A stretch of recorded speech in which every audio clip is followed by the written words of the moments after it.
Ladies and gentlemen, this is the Voice of Bold Business, Program 15. I am your host, Jessica Duell. I must admit, you have been here, I have been here, my co-host Tanya has been here. There are lies that we tell ourselves to stay in a job. And today we're going to talk about 5 of them.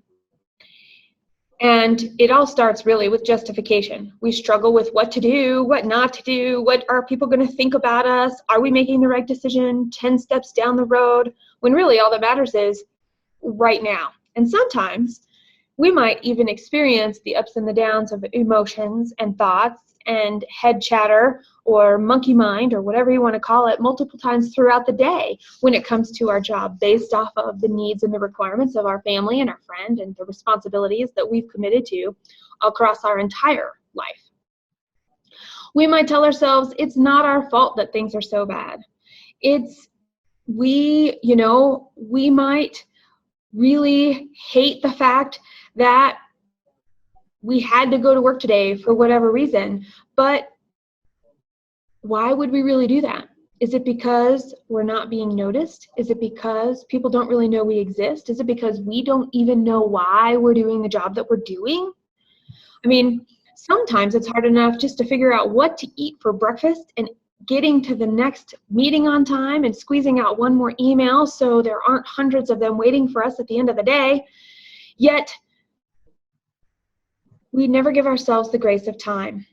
If you think about reality TV and the way that we do this today, I mean, what do they tell us? They tell us, get noticed, be different, be outrageous. We can't tear our eyes from the brashness and the ridiculousness, and we can easily overlook the normal and the positive because it doesn't stand out, because it takes a little more time, because it seems mundane. The thing is, the way we do our work is the same way. Technology is changing our interactions with our customers, with our colleagues, with our peers, with our families, what we expect to be able to do our job well, and even to stay connected to work when we're not there. All of this stuff continues to change. And in a world where we're doing more with less, being able to connect what we do with personal fulfillment, with being able to achieve success in our roles, achieving our department and our company goals, and setting the stage for our own advancement in life and in our careers is up to us. So quit telling yourself a lie already, or maybe 5 of them. Own it. Speak up. Be heard. Take responsibility. And when we come back, Tanya and I are going to talk about the 5 lies we tell ourselves to stay in a job. Welcome to the Voice of Bold Business, the show that provides everything smart leaders need to evaluate situations, build relationships, and create solutions. Jessica Duell candidly talks about the skills necessary to build tenacity and do more with less. And now, here's Jessica. I tell you what, Tanya, I had to turn off reality TV like several years ago because it moves too fast. And I get emotionally entwined and entangled, and I'm worried about what's going on in the reality TV show so much that I can't even think about what was going on in my own life. Has that ever happened to you? Well, I turned off TV in general. There might be a couple of shows that we watch, but TV in general we don't do very much of. At least not like I used to. I used to come home every day after work and watch, TV. Yeah, but life has changed so much that by the time I'm closing down the computer and getting ready to do things, it's already time to go to bed. So I know, right? I'll squeeze in one TV show, but reality TV, maybe there's 1 or 2 shows that I really liked, but most of them were work related. So I loved Undercover Boss, for instance. Undercover Boss is I like shows like that. They're a little less dramatic than like, and I think MTV started the reality TV shows, right? Where they put all the people in the house. I don't even remember what the name of that TV. There's one called like Big Brother. Yeah. I think it's called. And then there's a few other ones like, and I'm just thinking back from commercials, like ones where everybody's in rehab together, or Yes. The Biggest Loser is another one. There's a comedian one, The Last Comic Standing. Now, see, I like things like The Big Loser and The Last Comic Standing because you're working on skills. You're thinking about the things that you could really do and how your life can be transformed by them. And so that kind of reality TV I like. And if you were to look about, and then the stuff that's just hard and like wanting to show the whole world the ugliness of life in addition to the beauty of life, I think is great on the surface. But I think our intention really matters, and we're going to tie this into where we're going with the lies we tell ourselves, because what we surround ourselves with is going to be very much how we look at the world that we live in and how we look at our own circumstance. So, like that 15 minutes of fame, everybody wants to be outrageous to get that 15 minutes of fame. And I think there's something to that if it's really there and it's authentic and it's genuinely part of who we are. But what about when it's not? And then it becomes a survival. I'm staying in this job because I need the money, I need to eat, I need to sleep. The job isn't really about my need, my other needs. It's more about my survival needs, and we go into survival mode. Yeah, let's come right back to that, because I think we need to start there, because I think some people try to get out of survival by hoping that they're noticed. Have you ever people sit there and they're, for lack of a better word, handsome or pretty, and they're working and they're making sure that they're making the rounds and talking to people in the office, and they get their work done on time, and they show up on time, and they leave a little bit late, and they're advantageous in the meetings. They are very concise about how they contribute and what they contribute, and they're seen as an asset. Yet, what happens to those people in the workplace? Well, it really depends, because there's some other factors that we really don't talk about. Outside of doing a great job and being this, fantastic employee.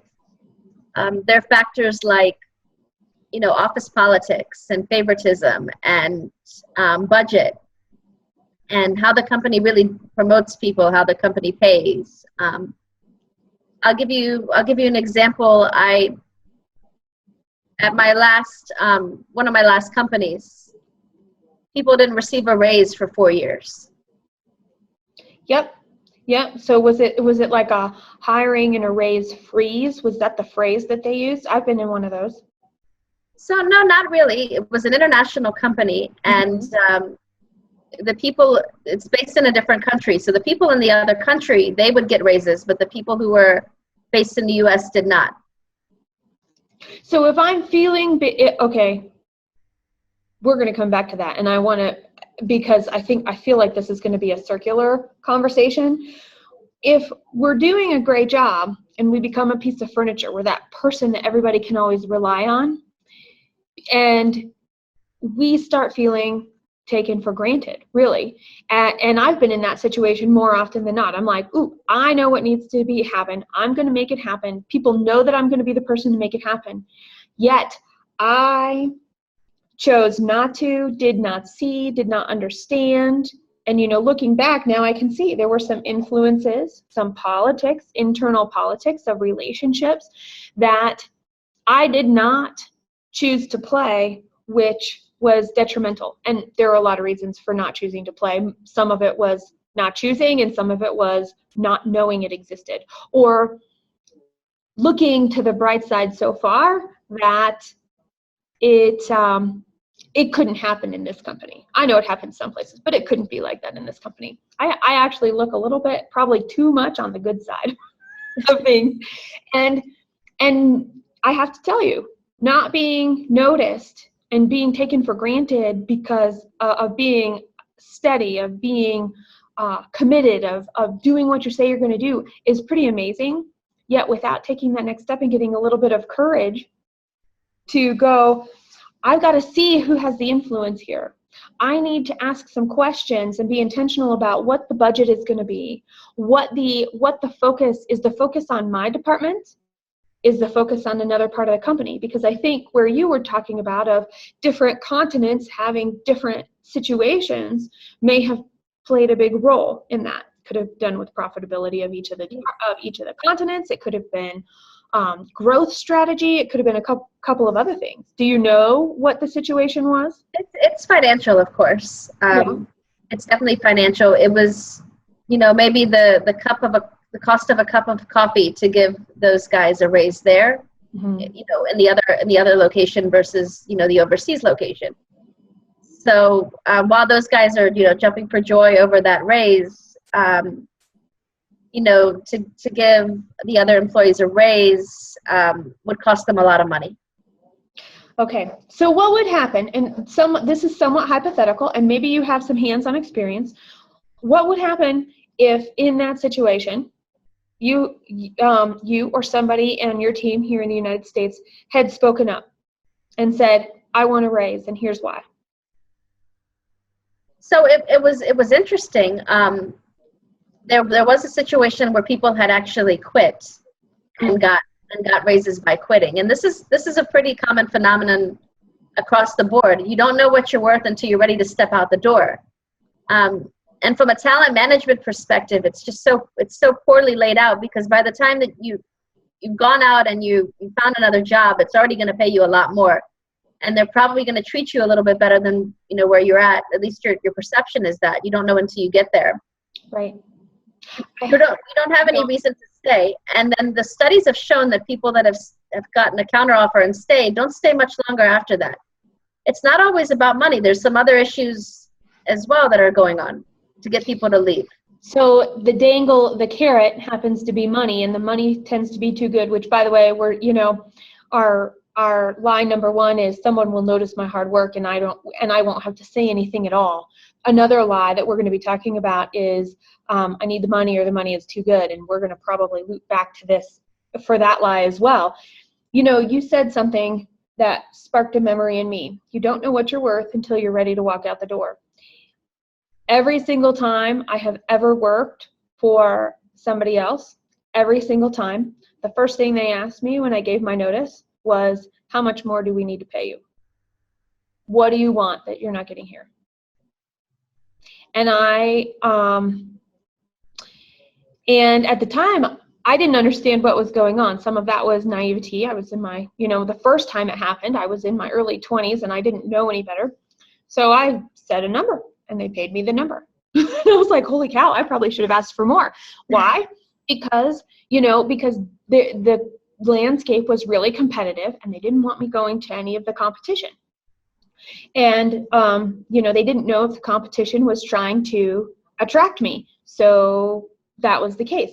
And I think it's interesting how people use money, leaders and organizations use money as a stopgap to prevent bleeding, or to stop bleeding, if you will, to keep talent. Because every action that a leader and an organization takes to keep talent or not is going to be directly reflected on the way that those people then continue to interact. So going back to this line number one, someone will notice my hard work without me saying anything.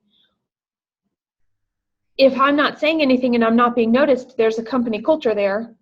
And does that mean if I spoke up, I would be heard? Or does that mean if I spoke up, I would not be heard? And I think both situations exist.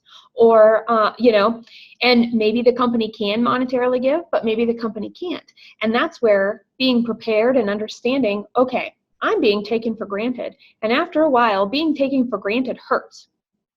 But somebody will notice me someday, because they always, they pat me on the back as they go down the hall, say good job, tell me all these things. They give me this feel good public motivation, if you will. But but there's nothing else to round it out. And nobody ever asked me, what do I want? And you know what? It's up to me, isn't it? It's up to me to decide what I want. So if we're thinking about this, let's run in with a tip here. Someone will notice my hard work without me saying anything is the lie. So what would a tip be, or tips be, to find the courage, because it takes the skill of courage, to speak up? So I think, keeping track of all of your goals and where you've met them, and where you've exceeded, and having that track record with you always. Mm-hmm. And at the time of performance reviews, mention to them that I don't feel that I'm getting the most out of my career here, and this is what I would like. And you would say, well, I've met these goals. I feel I should be up for promotion. I feel I need a raise. You need to be open with what you need. I like that. So here's a plan. Here's a plan that can continue to move me towards where I want, and continue to that also will allow me to continue to do well for you. Yeah. Okay. And if they're not responding to that feedback in a way that you feel is sufficient, it might be time to look for another job. It also might be time to talk to somebody else. I mean, one of the things that I found was when I find somebody in an organization that will be totally, and transparent is relative, of course, but transparent, and I could ask the question like, why did such and such happen? I mean, I was in there, everybody liked my idea the best, for example. It was the one that was most in line or under budget. It was the one that could be delivered the quickest, and it was going to be the one that would have impact the fastest, yet somebody else's project got chosen over mine. I would say find that person in the company. Find out what is being missed in the network that exists there, in the realm of influence within the organization. Because if somebody can help teach you what that is, if you're on the outside and you want to be on the inside, finding somebody to help teach that to you and show that to you can open up doors as well, which will add to a performance track record. Because I will tell you, once I find that person, and I have to tell you, I've only had 2 in my over 20 years of experience, and I guess I haven't worked for that many companies. I usually work for myself, so there's some variance there. But there were 2 people that I found that were able to enlighten me a little bit, that I could ask what could possibly be seen as a stupid question, could possibly be seen as, well, I can't believe you don't know that. Because there's this stuff that goes on that's unwritten, and it's that unwritten stuff, all of those agreements that we agree that are going on, and how we act and how we behave, that we might not understand why that's actually happening. And if we can get that insight, we can add to our presentation adding to what Tanya was just saying of keeping track of your goals, showing up, talking about how well we're doing, and maybe places that we're not doing well, and what we're doing to make a change and show a change in that weaker area, if you will. So I love that tip. So adding to that, now this ties in, someone will notice my hard work without saying anything. Line number 1 really ties closely to line number 2. I will be promoted because I've put in my time. I can tell you that's BS. Yes. I can certainly tell you that, and I've seen it in a lot of organizations. They have a number of people that they can promote. They can't promote everyone. So what you're suggesting is everybody puts in their time, everybody goes to work, does a phenomenal job, they're going to get promoted. It just doesn't work that way. Well, and you know what, even in, and there are a couple of reasons why. The first is most organizations are basically pyramidal. The higher up the organization, the less number of spots there are. And so understanding what that takes in an organization, it goes back to the influence piece. Who is the influence? Who do you need to know? Who is your boss's boss? And what are the things that are going to impact not only you doing a good job and feeling fulfilled, but what other people will notice about you for that promotion? Because really, it's all about perception and networks at that point, and building those relationships. Now, do you know a lot about holacracy, Tanya? No. Okay, so I know a little bit, and Zappos is an amazing organization that has been a whole bunch of studies the last few years since they switched to a holacratic model where it's flat instead of pyramidal. So you have a whole bunch of circles, And you have two main groups. You have governance and you have operations. And within that, there are these functioning circles where everybody has a level of responsibility, and there's even more transparency around it. Gore-Tex is another example, going over to the East Coast there. They, I don't know if they called it holacracy when they did this, but they put this flat organization together where the functional groups that a person, so let's say I was part of a company that had holacracy, when it was time for my performance review, it wouldn't matter where I was, every single person who interacted with me in the teams that I worked in would be part of my review. The people below, quote unquote, with different responsibilities, similar responsibilities, and maybe, more responsibilities would all sit in a room, and they're deciding, have I carried my weight? Am I adding value? And they're determining if I get a raise and what my raise might be. And I find that very curious too, because our organizations are usually not set up specifically to help people get promoted. They're specifically designed to deliver a product to a customer and make a profit. Yeah, absolutely. So, giving that some thought, I don't know if you've ever seen this reality show. I used to visit with my sisters, and they would watch this, and sometimes I would catch it with them, and it's America's Top Model. Okay. So at the end of the season, only one person is selected. Mm-hmm. If you think of a company, they all have slots and a budget allocated for promotion. So I almost felt that at some organizations, it was like Gladiator, where you were battling to the death over the other person, and it created a culture where you knew who your competition was and you wanted to throw them under the bus. Right. I'm kind of like, thinking about it and, getting that perspective that I don't like this culture. I don't like this idea. I think if you do put your hard work in, you should get, some recognition of some sort. Not everyone is going to be CEO. No, but not everybody wants to be CEO, so we should put that on the table too. Yeah. And some people who want to be CEO haven't done enough jobs to know that they really may not want that role. Does that make sense? Yeah. Yeah. And not everyone is going to be going to senior management. So right. I think it's really developing your people to be the best that they can be, making them feel good about themselves, and foregoing these titles and focusing more on the financial rewards. So if you're bringing profitability to your company, you should be receiving, a financial reward. Yes. Okay.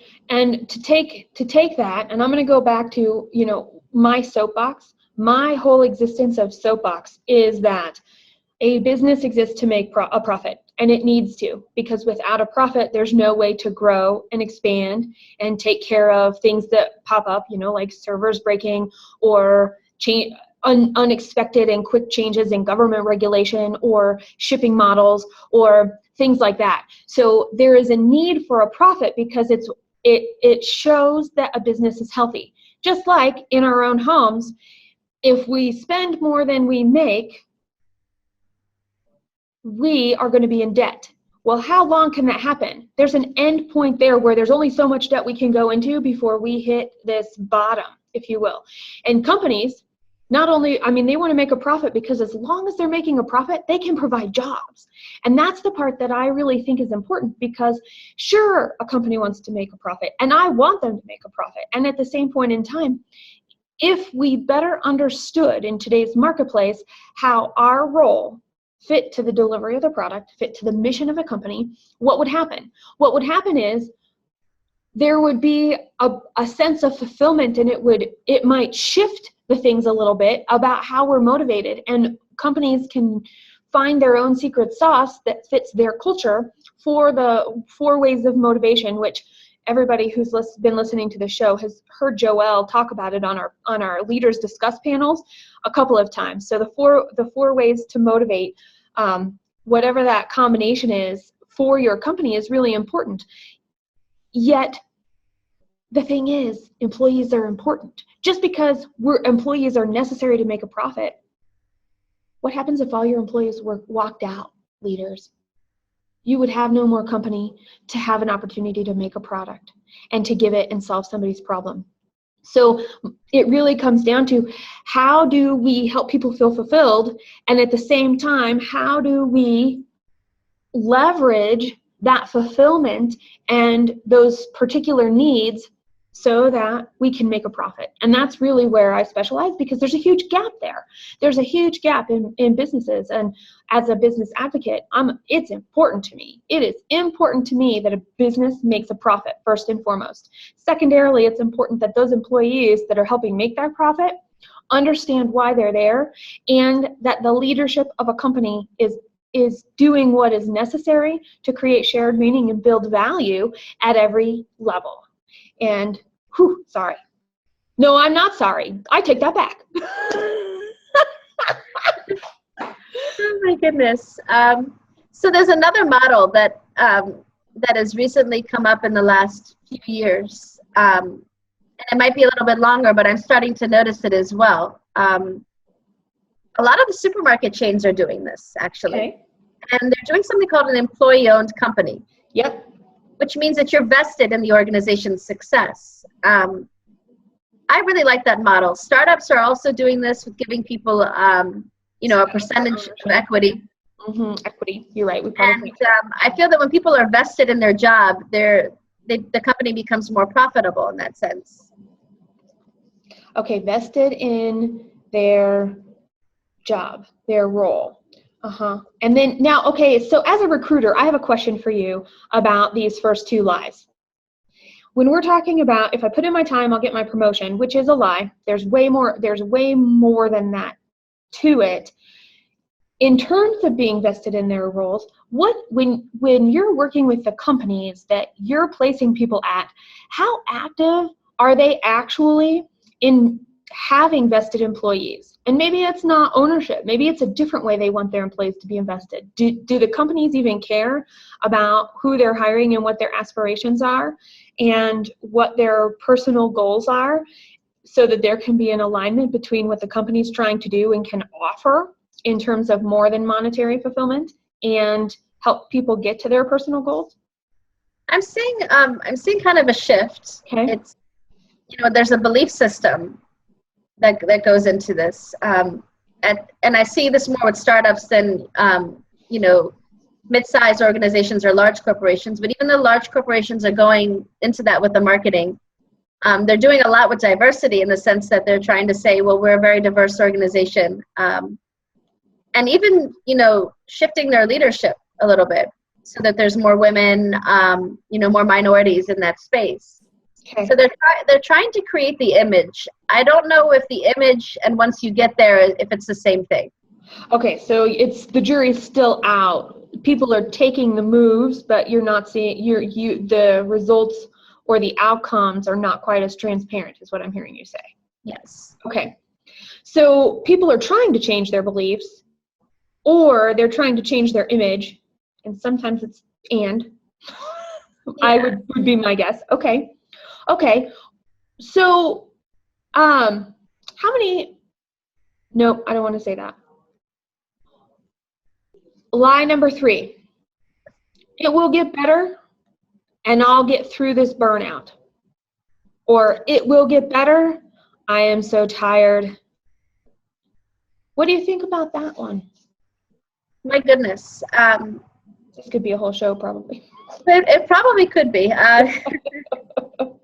If you're noticing that your health is going down after working a job, it's not going to get better. You're going to feel worse. I'd known people that had like sleep deprivation, that would get sick frequently, or would feel stressed out. Their hair would fall out. Their hair would turn gray. They'd gain weight up and down with their weight. Their skin would look bad, and it was all from stress in the workplace. Mm-hmm.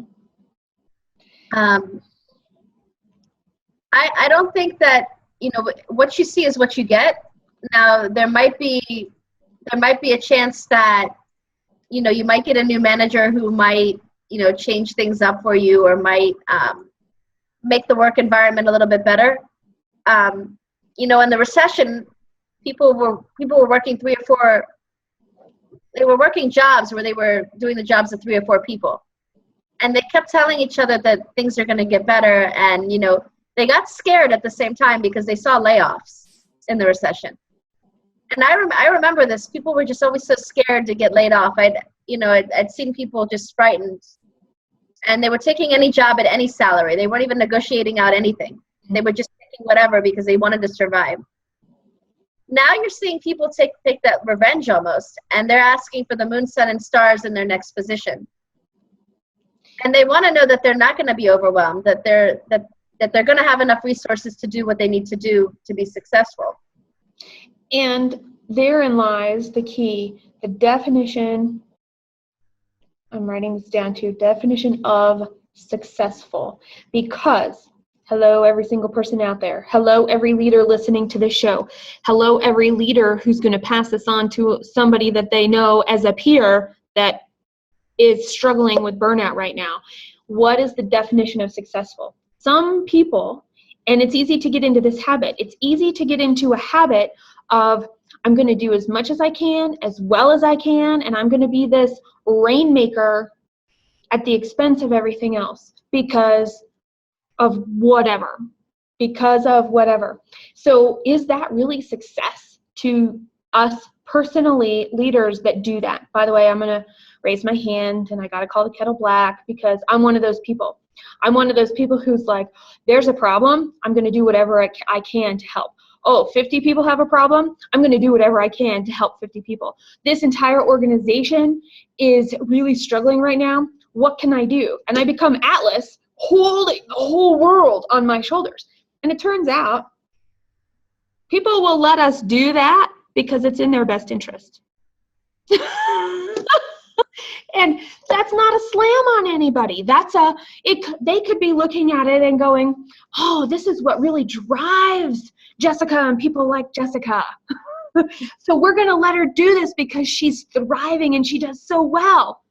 And here I am on my insides going, please help me. I don't know. I can do all of this, but you guys are just giving it to me and walking away. And so I have to know what successful is before I offer to help. And everybody like me out there, what is your definition of successful? And can you actually impact and make a difference? Because there's no reason to help if you can't make an impact, period.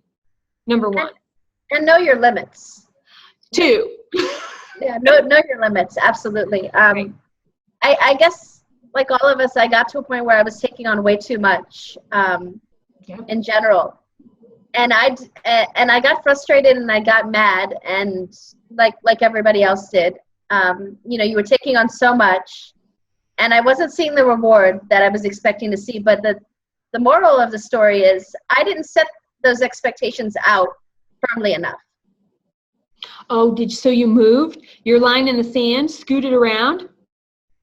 So I didn't say, this is the limit. I just said, okay, you need this. I'm going to go ahead and do this. I'm going to do it. I'm going to do it. Yes, yes, yes, yes. Mm-hmm. And I was a yes person, as opposed to who I am today. And I'm like, no. One of my favorite, I have to tell you what, there's probably a Jess and Scott show about this when Scott and I had our show going. And one of the things that somebody said on the show was, every single time you say yes, you're saying no to something else. Can you live with that? And what I found was every time I said yes, at work or volunteer or otherwise, because I'm a bleeding heart when it comes to this stuff and I want to help and I have so much energy, that's fine. The thing is, I only have 24 hours in the day just like everybody else. And so what was happening? When I said yes to all these other things, I was saying no to my family. I was saying no to my personal development of my desire to read 10 pages of a nonfiction book every single day. I was missing dinners. I was not eating lunch. So I was actually saying no to my personal health and my personal wellness as well. And so that's something, yes, what can I actually impact? Know my limits, because every single time that you say yes, you're saying no to something else. And is that okay with you?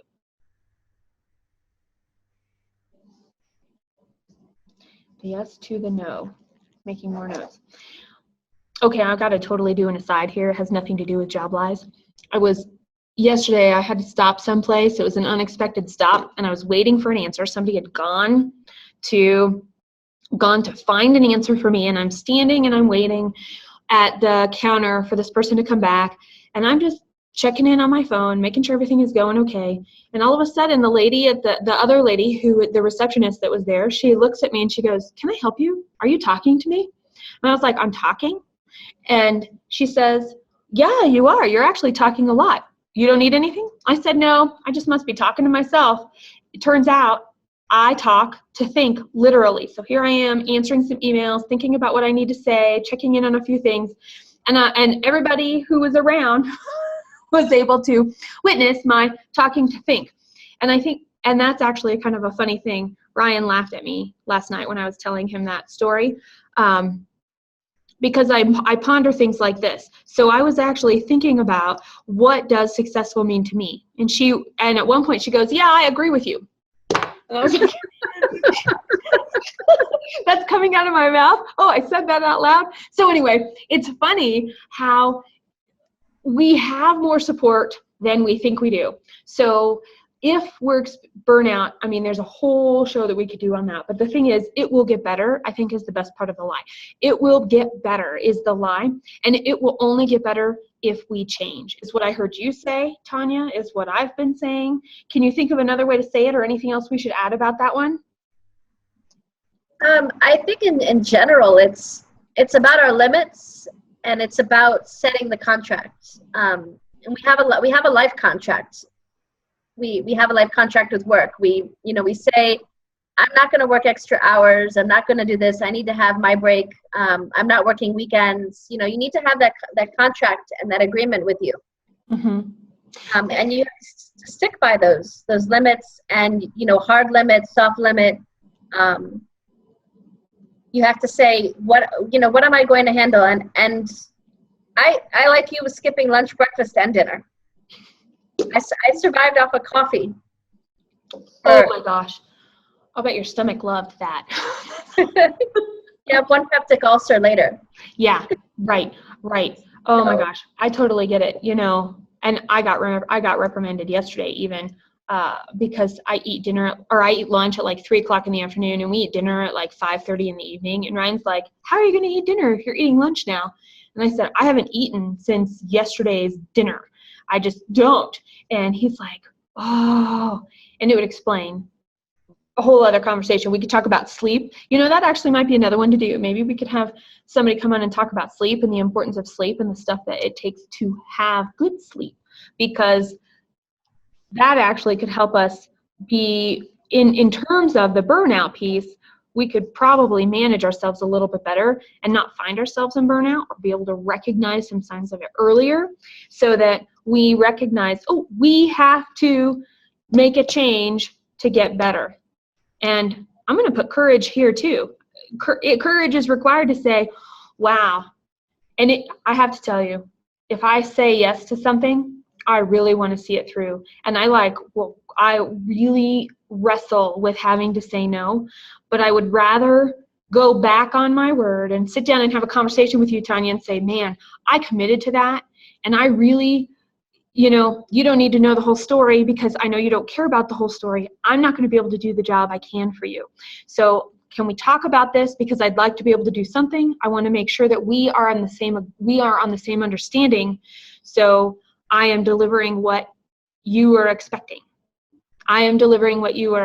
That's how I look at it. So I have to go back and say, I think I overpromised. Can we do some clarification? And let's talk about it, because if I can do something, that would be great. But I want to understand my commitment here. I need you to understand mine and make sure that we're clear. Clarity matters. Yep. Okay, lie number 4. It's the same everywhere else. Oh my goodness. And you know what? What? Thinking back to that, it is going to be the same everywhere else, if that's what your perception is. And if you're keeping to the same life contract that you did at the last place, then yes, it's gonna be the same everywhere else. Brilliant. You're saying we create our own reality. Yes, it will. That goes back to what the Henry Ford quote about whether you're right or not, or what is it? I don't remember what it is. Oh, shoot, and that's perfect here. Yes, it will be with the same mindset. So let's talk about mindset for a minute. How do you change mindset? I think in this case, we're talking about being overworked, unappreciated, underpaid. We have to treat ourselves a little bit better and not be so hard on ourselves, first of all. Mm-hmm. We have to know our value. And we have to talk about these non-negotiables. And we have to be strict with them. Yep. Strict with our life contract. I'm going into work at 8. I will be done by 5, and that's it. My feet will be out the door by 5. I'm not working overtime. I'm not working weekends, unless I'm getting paid for them, or I'm an hourly employee and it's a part of the agreement I have with the employer. We need to start talking about these hard limits. Answering phone calls at dinner. Right. It's a hard limit. So when you say treat yourself better and know our own value, you're talking about the value of the skills that we bring to the job that we do. Yeah. Okay. And there's also a study that says if an employee is working over 40 hours, the quality of work goes down. Yeah. Yeah. So, yes, we do need breaks. We do need breaks. Take a vacation, for God's sakes. Well, and actually, so this is another thing, and this is where, Tanya, this is what I do, which is I work with companies that have executives and the ownership teams that are overworked, they're not sure what to do, and they're not getting results, and they need to treat themselves better. That is one of the things that I really focus on. And I have to tell you, as a leader, it's the same everywhere else. So what I would say is, hello, everybody, managing people. Your first job is to understand what's going on and how overworked or not these people are. Because if somebody is way underworked and they've got time on their hands, they're going to be just as miserable as somebody that is overworked and unable to keep their head above water. And as a developer of people, we have a responsibility to our teams to recognize that and shift and help some people learn how to say no, and other people learn how to seek out more work, because everybody's there for a reason. And every single one of us has a weak point and we have a strength. So we're not only as strong as our weakest link, we're strong as every single link's weakest link. And as a leader, as a developer of people, it's our job to make sure that all of our weaknesses are mitigated and all of our strengths are really utilized, because it's only through the use of our strengths that we can actually improve and change our weaknesses. Absolutely. So I would say 2 tips from me around this one. It's the same everywhere else. We're talking about mindset. Know the mindset of the people. And how do you determine mindset? It's by asking a stinking question. And it could be only one. How's it going? And listen to the language they use. What are the types of words that they use? What are what's their body language? What's their tension level? All of that is really important. How's it going? Will tell you a lot about somebody's mindset. The other piece that I would say that we could add to that would be having some sort of regular feedback loops. So this would be come up with, whether it's a scorecard or a report, how boring is that, but something that allows people to look at a week and see what they've done, what's not done, what's on time, what's late, what's been completed, and be able to have something tangible to look at. Sometimes in mindset, what we need to be able to recognize the work that we're doing and see some of those results. Here's the other thing. That does 2 things for mindset. One, it helps each of our people know how we are doing as an individual, and then turning that around and looking at it from the whole team. 2, it helps us mitigate what weak areas we have in terms of projects. How do I, as the leader, help these people remove their obstacles so that they can get the job done and do the best they can? They're doing the job, they want to do it to some level. And I don't have a number 3. Do you have a number 3?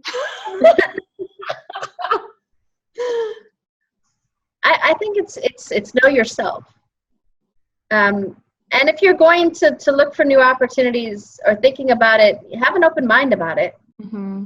If you're thinking, oh, it's the same everywhere else, then you're bringing that negativity into a new place. Mm-hmm. Yes. And you might not realize, if you just did that self-check, you're bringing negativity to exactly where you are. Okay, I like that very much, Tanya. And we are at our 5th lie. The lie I tell myself is, I need this money, or the money is too good. What happens to you when you, if you get laid off or fired, and you have to take a job that pays a little bit less? Mm-hmm. Or worst case scenario, you're without a job. Mm-hmm. You know, mm-hmm. we put ourselves in these holes, in these traps, where we're so financially strapped that we haven't really budgeted correctly. We haven't thought about, 6 months of savings is what they recommend. I recommend looking at having a year's worth of savings. I would agree with you, especially in today's market with for the jobs that people are competing to, it may take longer to find a job, I would say. Even though we have a high amount of people that are choosing not to work right now, it's not because, there's a lot of competition in certain areas and with certain jobs. And one of the best safety nets that over the years I've come to rely on, and I've been able to support other people with their job search, is having a really large network. Going out and meeting people, going to conferences, talking to people about, becoming a subject matter expert, even if you're only presenting once at a small community of people, but getting people to know who you are outside of work, at other organizations, within your industry. I recommend that, and doing that as an ongoing thing, not just when you're job searching, but to continue to do it. I like that. People need to know who you are outside of your work. Because at work, and it goes back to the other lies we might be telling ourselves, we might be closed off. Or we've got a little bit of TMI going on. We really don't need to know what you had for dinner, or, the latest drama of your kid. Now, granted, sometimes we spend, besides sleeping, our biggest chunk of time is actually working. And so there is an element of having some relationships at work. We need to know if those are actually helping us in our influence or hurting us in our influence by who they are. Going back to our first 2 lies that we were talking about. That kind of thing is directly related. And you're right, though, Tanya, about this perception of money. What is my relationship with money? That's a great question to ask ourselves. And if I need the money, why do I need the money? Do I need the money because of a lifestyle that I've chosen? Do I need the money because my kids are going to college and I'm going to add a second job? Or I've been employed so long, I have achieved this standard of living, and now my kids are going to be going to college. Or I now have to figure out how to take care of my aging parents. Those types of things I can see. I actually see a decent amount of executives doing that. But here's the thing. We can take responsibility for ourselves.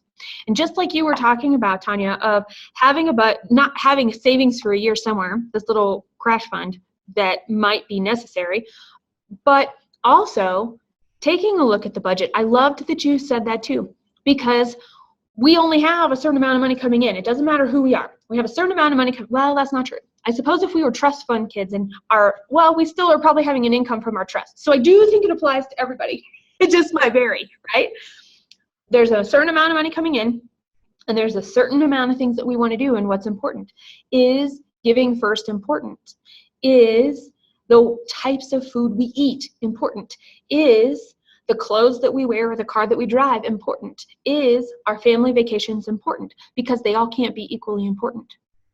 They all cannot be equally important. So we have to learn how to prioritize with our budgeting, money coming in to money going out, and decide what is most important. So like in our family, we, and I'm sure this will go over really well, sharing this story, but we have decided in our family, we want to be part of, we want to buy local. We, as cool as gardening would be, that it's not in my skill set. So, but we like organic, fresh, local vegetables. So we buy that way. That is not always the same price as other foods that are not that way. So our first and foremost, we choose what we're going to eat, how we're going to eat it, and where we're going to eat it. And we look at restaurants that way. We look at grocery stores that way. We look at all of the food we bring home through that lens. And we will pay more for less ingredients on a label. That's really what it comes down to. The lesser the ingredients on a label, or if it's really fresh, so there's a single thing and it is the thing, right?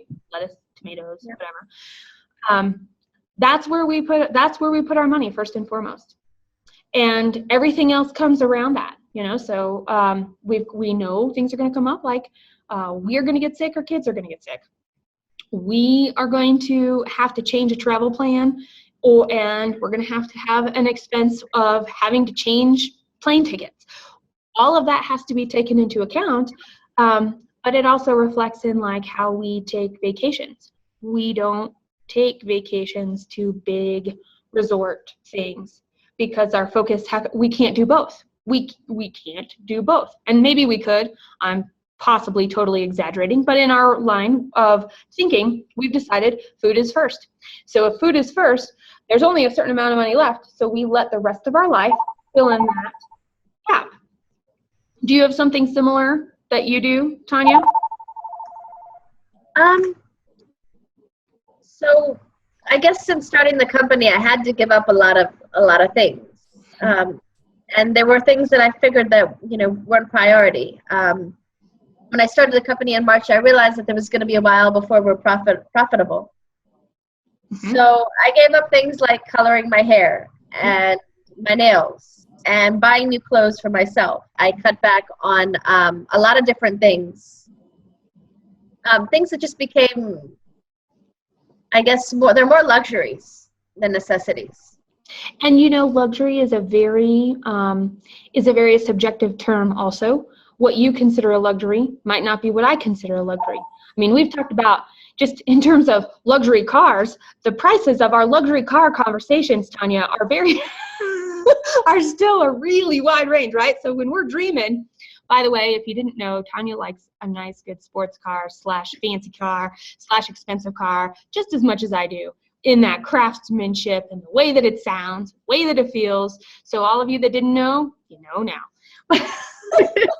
I have very expensive tastes. I'm not gonna, I'm not gonna lie about that.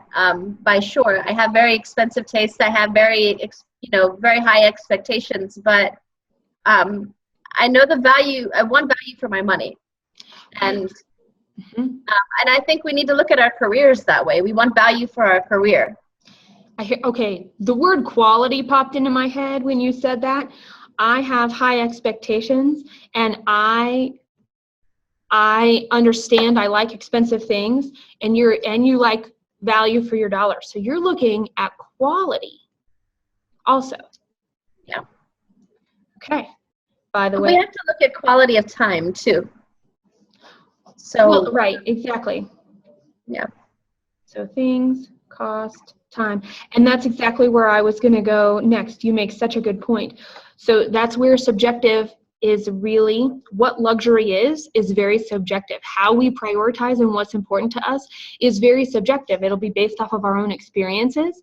It'll be based off of our own fears. It'll be based off of how we define things, like the value of the things, the cost of things, the time of things, the overall quality, to make whatever we define quality as life. Okay, ladies and gentlemen, we have reached the end of this. We've covered 5 lies that we tell ourselves to stay in a job. To remind you, number 1, the lie number 1, someone will notice my hard work without me saying anything at all. Number 2, they will promote me because I've put in my time. Lie number 3, it will get better and I'll get through this burnout or whatever word you use. Number 4, it's the same everywhere else. And number 5, I need the money or the money is just too good. Okay, you will find all the program notes for this episode at thevoiceofboldbusiness.com/P15 or come to the website and search 5 lies we tell ourselves to stay in a job. Tell us what you think. Your story and experience will add to this conversation. And we really want to know your interpretation of these 5 lies and if there's a 6, a 7, an 8, a 9, and a 10 as well. So keep them coming. Let us know. And remember, challenge yourself. Face the fact and look to see if you are telling yourself lies to stay exactly where you are. Subscribe at thevoiceofboldbusiness.com and get more information, program notes, and past episodes. Bold leaders approach each situation and focus on action to achieve a higher level of leadership. Jessica Duell, your business advocate, is the host of the Voice of Bold Business Radio. Thank you for joining us.